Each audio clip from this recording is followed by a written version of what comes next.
வணக்கம். நான் உங்கள் ஜோதிட ஆசான் அஸ்வினி அருள்ராம்.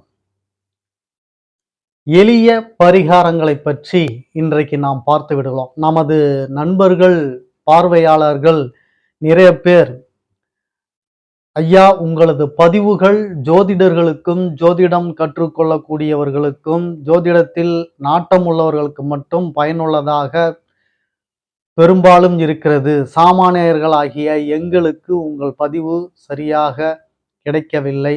நீங்கள் இடும் பதிவுகள் எங்களாலும் புரிந்து கொள்ள முடியவில்லை.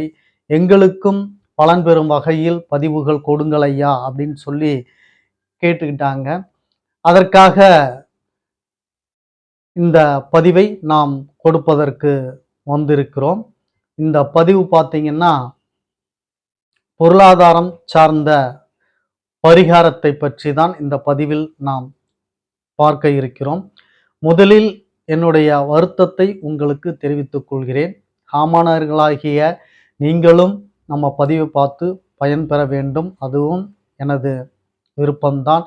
இருப்பினும் இந்த ஜோதிட கலை உயர்வு பெற வேண்டும், மிக சிறந்த ஜோதிடர்கள் உருவாக வேண்டும், இந்த ஜோதிட கலை உலக புகழ் பெற வேண்டும் என்ற ஆசை, மிகப்பெரிய ஆசை என்னுள் இருக்கிறது. அதனால தான் நிறைய ஜோதிடர்கள் உருவாக வேண்டும், அவர்களுக்கு தெரியாத பலன்கள் எல்லாம் தெரிந்து கொள்ள வேண்டும், சூட்சமங்கள் எல்லாம் புரிந்து கொள்ள வேண்டும்.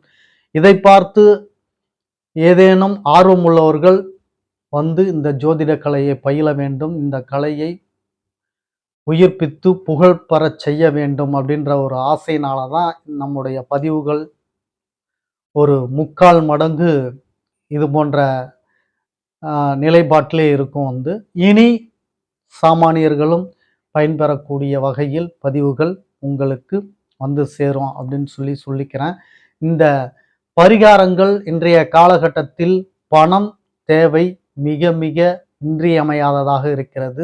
ஒருவருக்கு பணம் தேவையில்லை, வேண்டாம் அப்படின்னு சொன்னால் அவரு மனம் நிலை சரியில்லாதவராக ஒன்று இருக்கக்கூடும், இன்னொன்று முற்றிலும் துறந்தவராக இருக்க வேண்டும். இந்த இருவரை தவிர மீதமுள்ள அத்துணை நபர்களுக்கும் இன்றைய காலகட்டத்தில் பணம் மிகவும் முக்கியமானதாக இருக்கிறது.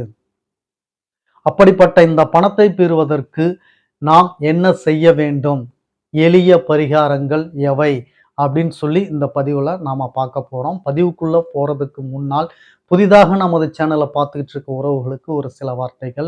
உறவுகளே, நீங்கள் உங்கள் உற்றார் உறவினர்கள், சொந்த பந்தங்கள் மற்றும் அக்கம் பக்கத்தில் இருக்கக்கூடிய நண்பர்கள் அனைவரிடத்திலும் நமது சேனலை எடுத்து சொல்லி அவர்களையும் சப்ஸ்கிரைப் செய்ய சொல்லுங்கள். நாம் ஸ்ரீ ஜெயகௌரி ஜோதிடாலய நிறுவனம் ஒன்றை நடத்தி கொண்டு வருகிறோம். அந்த நிறுவனத்தின் வழியாக இல்லாதவர்களுக்கும் இயலாதவர்களுக்கும் ஏழை எளியவர்களுக்கும் நம்மால் முடிந்த உதவிகளை செய்து கொண்டு வருகிறோம். அது மட்டுமல்லாது ஆலய பணிகள், இறை தொண்டுகள், ஹோமம் வளர்ப்பது, வேலி வளர்ப்பது போன்ற நற்காரியங்களையும் செய்து கொண்டு வருகிறோம்.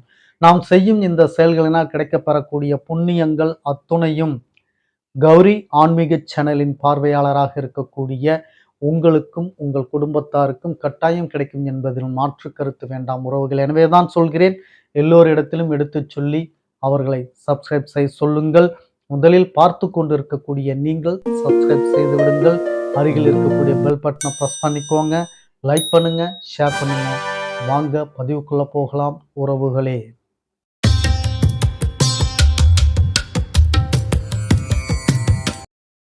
இந்த பொருளாதாரத்தை பற்றி, அதாவது பணத்தை பற்றி பரிகாரங்கள் என்ன இருக்கிறது, இந்த பரிகாரங்கள் எப்படி செய்ய வேண்டும், யாருக்கு செய்ய வேண்டும் என்பவை பற்றியெல்லாம் இந்த பதிவில் நாம் விளக்கமாக பார்த்து விடலாம்.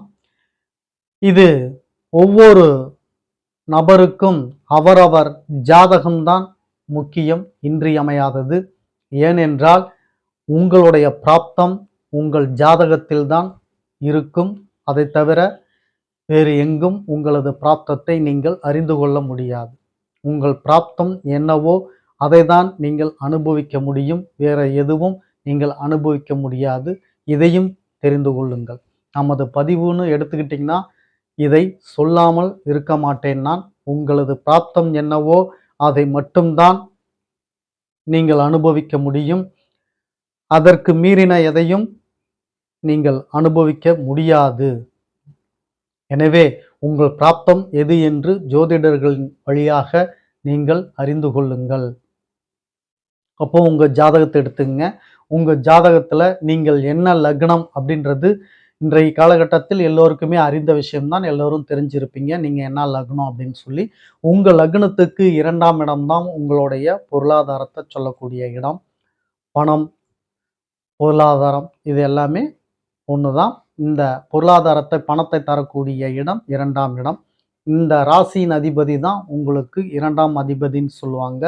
இந்த 2ஆம் அதிபதி உங்களுக்கு எங்க இருக்கிறாரோ அந்த ராசியில் நீங்கள் என்ன நட்சத்திரம் அவர் பெற்று அந்த ராசியில் அமர்ந்திருக்கார் அப்படின்னு சொல்லி நீங்க பார்க்கணும்.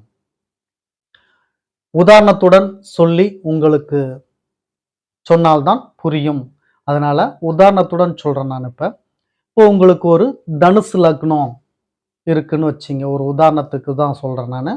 ஒரு தனுசு லக்ன ஜாதகர் இருக்காரு. இந்த தனுசு லக்னக்காரருக்கு 2ஆம் அதிபதியாக வரக்கூடியவர் பார்த்தீங்கன்னா சனி பகவான். இந்த சனி பகவான் அந்த ஜாதகருக்கு துலாத்துல அமர்ந்திருக்காரு. 11ல உச்சம் பெற்று அமர்ந்திருக்காரு. என்ன நட்சத்திரத்துல அமர்ந்திருக்காரு அப்படின்னு சொல்லி பார்த்தீங்கன்னா சுவாதி நட்சத்திரத்துல ஒரு 2ஆம் பாதத்துல அமர்ந்திருக்காரு அப்படின்னு சொல்லி வச்சுக்கோங்க. இப்போ தனுசு லக்னக்காரருக்கு பொருளாதாரத்துக்குரியவர் சனி பகவான். 2க்கும் 3க்கும் அதிபதியாக வரக்கூடியவர். அவரு லக்னத்துக்கு 11ல உட்கார்ந்திருக்காரு. உச்ச வீட்டில தான் உட்கார்ந்திருக்காரு. ராகுவோட சாரம் வாங்கி உட்கார்ந்திருக்காரு. அப்போ உங்களுக்கு பொருளாதாரம் சிறப்பாக இருக்கும், செம்மையாக இருக்கும் அப்படின்னு சொல்லி ஜோதிடர்கள் சொல்லுவாங்க. ஏன்னா 2ஆம் அதிபதியே லாபஸ்தானத்துல உட்கார்ந்திருக்காரு அப்படின்னு சொல்லி.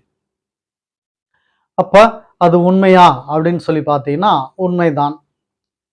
2ஆம் அதிபதி நல்லா இருந்தாருன்னா உங்களுக்கு பொருளாதாரத்தை தருவாரு. அது மட்டும்தான் தருவாரா அப்படின்னு சொல்லி பார்த்தீங்கன்னா அவரு ஒரு 60 விழுக்காடு தருவாரு. மீதம் 40 உள்ள விழுக்காடு யாருக்குன்னா காரகர் நல்லா இருக்கணும்.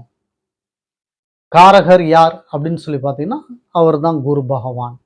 இப்போ குருவும் நல்லா இருக்கணும். குரு நல்லா இருந்துட்டாருன்னா பொருளாதாரம் உங்களுக்கு சிறப்பாக கிடைச்சிருமா அப்படின்னா கிடைச்சிரும். அப்போ அந்த பொருளாதாரம் யார் வழியாக கிடைக்கும் அப்படின்னு சொல்லி வேணும் இல்லையா? நல்லா புரிஞ்சுக்கோங்க. 2ஆம் அதிபதி பலம் பெற்றுட்டாரு. உச்ச வீட்டில் இருக்காரு. ராகுவினுடைய நட்சத்திரத்தில் அமர்ந்திருக்காரு. காரகர் குருவும் நல்ல இடத்துல தான் இருக்காரு. அவரும் பலமாக தான் இருக்காரு. அப்படிங்கும்போது பொருளாதாரம் உங்களுக்கு கிடைக்கணும் அப்படின்றதுல பிராப்தம் உங்களுக்கு சரியா இருக்கு. அதாவது அந்த ஜாதகருக்கு சரியா இருக்கு. இவருக்கு பொருளாதார பிராப்தம் நல்லா இருக்கு அப்படின்னு சொல்லி. அது எதன் வழியாக கிடைக்கும் பொருளாதாரம் அப்படின்றது வேணும் இல்லையா? இப்போ நம்ம ஒரு வீட்டில் அமர்ந்துக்கிட்டு இல்லை ஒரு மரத்தடியில் அமர்ந்துக்கிட்டு பணம் எனக்கு கொட்டணும் அப்படின்னா கொட்டுங்களா? வருங்களா? வராது இல்லையா? என்ன வேலையை செஞ்சா பொருளாதாரம் நமக்கு கிடைக்கும் அப்படின்ற ஒரு நிலையை தேடி தானே நம்ம போறோம். எல்லாரும் அதுக்கு தானே உழைக்கிறோம். அதுதானே வேலை, அதுதானே உத்தியோகம். அப்படி செய்யும்போது தான் அந்த பொருளாதாரன்றது நாம கிடைக்கும் நமக்கு. நாம அந்த பொருளாதாரத்தை ஈட்ட முடியும். அப்போ அது எதன் வழியாக நமக்கு கிடைக்கிறது அப்படின்றது பார்க்கறது தான் மிகவும் முக்கியம். அப்போ இந்த பொருளாதாரம் அப்படின்றது எதன் வழியாக கிடைக்கும்னா நான் சொன்னேன் இல்லைங்களா? 2ஆம் அதிபதி யாருடைய நட்சத்திரத்தில் அமர்ந்திருக்கார் அப்படின்னு. இப்போ ராகுவோட நட்சத்திரத்துல அவர் அமர்ந்திருக்காரு அப்படின்னு சொல்லி வச்சுக்கிறோம். இப்போ ராகுவோட நட்சத்திரத்துல அவர் அமர்ந்திருக்காருன்னா ராகு எங்க அமர்ந்திருக்காரு அதையும் பார்க்கணும். என்னங்க ஐயா புரியவே இல்லை, எங்கெங்கேயோ கொண்டு போறீங்க அப்படின்னு சொல்லி சொல்றீங்க. கொஞ்சம் கவனமா பாருங்க. பார்த்தீங்கன்னா எளிமையா புரிஞ்சிடும். 2ஆம் அதிபதி அவர் 11ல உட்கார்ந்திருக்காரு. அவர் யாரோட நட்சத்திரத்துல இருக்காருன்னா ராகுவோட நட்சத்திரத்துல இருக்காரு. அந்த 2ஆம் அதிபதிக்கு நட்சத்திரம் கொடுத்த, அதாவது சாரம் கொடுத்த அதிபதி நல்லா இருக்காரா அப்படின்னா நல்லா இருக்காரு. ஒரு ரிஷபத்துல இருக்காரு அப்படின்னு சொல்லி வைங்க. இல்லை மேஷத்துல வைக்கிறேன், மேஷத்திலே கூட வைக்கிறேன் நான். மேஷத்துல இருக்காரு அப்படின்னு சொல்லி வச்சுங்க. அப்போ அந்த ராகு அவர்கள் ராகு அவர்கள் வாங்கிய நட்சத்திரம் எது அப்படின்னு சொல்லி பார்த்தீங்கன்னா, அவரு பரணி 1ஆம் பாதத்துல இருக்காரு அப்படின்னு சொல்லி வைங்க. பரணி 1ஆம் பாதத்துல இருக்காரு. மீண்டும் ஒரு முறை சொல்றேன். 2ஆம் அதிபதி துலாத்துல லக்னத்துக்கு 11ல அமர்ந்திருக்காரு. அவரு ராகுவினுடைய நட்சத்திரம் வாங்கி உட்கார்ந்திருக்காரு. அவருக்கு சாரம் கொடுத்த ராகு பார்த்தீங்கன்னா, மேஷம் ராசியில வந்து லக்னத்துக்கு 5ல உட்கார்ந்திருக்காரு. அவரு பரணி, அதாவது சுக்கிரனுடைய நட்சத்திரம் வாங்கி அவரு அமர்ந்திருக்காரு. இந்த சுக்கிரன் தான் அந்த ஜாதகருக்கு பொருளாதாரத்தை கொடுக்கக்கூடியவர். நல்லா புரிஞ்சுக்கோங்க. 2ஆம் அதிபதிக்கு சாரம் கொடுத்தவர் ராகு. அந்த ராகு யாரோடைய சாரத்துல இருக்காரோ அந்த சாரநாதன் தான் உங்களுக்கு பொருளாதாரத்தை கொடுக்கக்கூடியவர். அப்போ இந்த ஜாதகர் ராகு பகவான் பரணியில இருக்கிறதுனால, பரணி நாதர் யாரு? சுக்கிரன். சுக்கிரன் தான் இந்த ஜாதகருக்கு பொருளாதாரத்தை கொடுக்கக்கூடியவர். அந்த சுக்கிரன் இந்த லக்னத்துக்கு யார் அப்படின்னு சொல்லி பார்த்தீங்கன்னா, அவர் தான் 6க்கும் 11க்கும் அதிபதியா இருக்கக்கூடியவர். 6க்கும் 11க்கும் அதிபதியா இருக்கக்கூடியவர்னா யாரை சொல்லலாம்? 6ஆம் இடம் மாமன் வகையை சொல்லலாங்களா? அப்ப மாமன் இடத்திலிருந்து இவருக்கு பொருளாதாரம் வரும். எதிரிய சொல்லாமா? எதிரிகள் இடத்திலிருந்து பொருளாதாரம் வரும். இங்க எடுத்துக்கிட்டீங்கன்னா 11ஆம் பாவகம். மூத்த சகோதரனை சொல்லலாமா? சொல்லலாம். மனைவிக்கு அடுத்த நிலையில் உள்ளவர்கள், அதாவது மறைமுக நண்பர்கள், ஆணாகட்டும் பெண்ணாகட்டும், அவர்களிடத்திலிருந்தும் பொருளாதாரம் கிடைக்கும். இப்போ இந்த 2க்கும் அதிபதி, 6க்கும் 11க்கும் அதிபதியா சுக்கிரன் வருவதனால் இதன் வழியாக அவருக்கு பொருளாதாரம் கிடைக்கும். இந்த சுக்கிரன் எங்க அமர்ந்திருக்கிறாரோ அந்த பாவகத்தின் வழியாகவும் இவருக்கு பொருளாதாரம் கிடைக்கும். சுக்கிரன் பெண் கிரகம் என்பதால் பெண்களின் வழியாக அதிகமாக இவருக்கு பணம் கிடைக்கும்.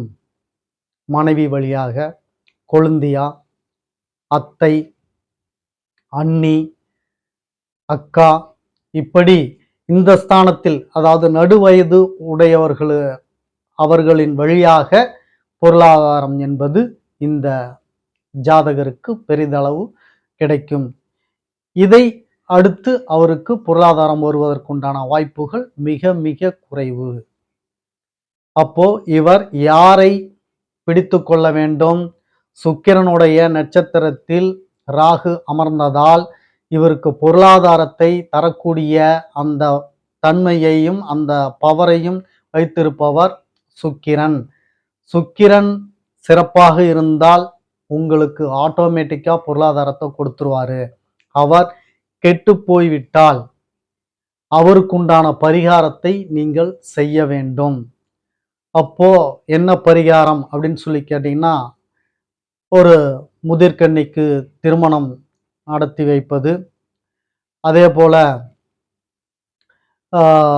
கல்யாணம் உங்களால் முடிந்த அளவிற்கு யாருக்கேனும் கல்யாணம் செய்து வைப்பது, அல்லது கல்யாணம் செய்யும் பொழுதும் நீங்கள் அவர்களுக்கு உதவி செய்யலாம். புடவை எடுத்து கொடுக்கவோ, அல்லது ஒரு மண்டபம் பேசி தரவோ, ஏதோ மாப்பிள்ளை தேடி தருவதற்கோ, எதுக்கோ அந்த கன்னியர்களுக்கு, அந்த மணப்பெண்ணுக்கு நீங்கள் உதவி செய்யலாம். மற்றும் பொருளாதாரம் ரீதியாக நலிவுற்ற பெண்களுக்கும் உங்களால் முடிந்த அளவுக்கு நீங்கள் உதவி செய்யலாம். மொத்தத்தில் இந்த பரிகாரங்களை நீங்கள் செய்யும் பொழுது சுக்கிரனின் அனுகிரகம் உங்களுக்கு கிடைக்கும். அப்படி கிடைக்க பெறும் பொழுது உங்களுக்கு அந்த பணப்பிராப்தம், பொருளாதாரம் அப்படிங்கிறது சிறக்குமா அப்படின்னா ஓரளவு உங்களுக்கு கிடைக்கும். கிடைக்காது என்றால் அது கிடைக்காது. ஓரளவு கிடைக்கும் என்றால் கிடைக்கும். பொருளாதாரம் உங்களுக்கு கிடைப்பதற்கு தானே நாம் பரிகாரம் செய்கிறோம் அப்படின்னு சொல்லி பார்த்தீங்கன்னா, நீங்கள் வரம் வாங்கி வந்து விட்டீர்கள், பிராப்தம் வாங்கி வந்து விட்டீர்கள். உங்களுக்கு என்ன பிராப்தமோ அதை நீங்கள் அனுபவித்து தான் ஆக வேண்டும். இந்த பரிகாரங்கள் செய்வதின் வழியாக அடுத்த பிறவியில் உங்களுக்கு இந்த தோஷம் என்பது இருக்காது. பொருளாதார சிக்கல் என்பது இருக்காது. ஏனென்றால் நீங்கள் செய்யும் இந்த பரிகாரத்தால் அந்த தோஷங்கள் விலகிவிடும். அடுத்த பிறவியில் நீங்கள் செல்வந்தராக, செல்வத்திற்கு பங்கம் இல்லாமல், செல்வம் உங்களுக்கு சிறப்பாக அமையப்பெற்ற பிறப்பாக பிறந்து வாழ்வீர்கள் என்பதில் மாற்று கருத்து வேண்டாம் உறவுகளே. எனவேதான் அவரவர்க்கு 2ஆம் அதிபதி தான் பொருளாதாரத்தை தரக்கூடியவர். நான் சொன்ன இந்த வழிமுறையை கடைபிடித்து நீங்கள் கண்டுபிடித்து அவரை வணங்கி வாருங்கள். அந்த காரகத்தை சார்ந்த பரிகாரத்தை செய்யுங்கள். உங்களுக்கு பொருளாதார தோஷத்திலிருந்து நிவர்த்தி கிடைத்து பொருளாதாரம் சிறப்பதற்கு எல்லாம் வல்ல என் அப்பன் திருச்சிற்றம்பலம் அவர்கள் அருள் புரிவார் என்று சொல்லிக்கொண்டு மீண்டும் அடுத்த பதிவில் உங்களை சந்திக்கிறேன். நன்றி, வணக்கம் சொல்லிக் கொள்கிறேன் உறவுகளே.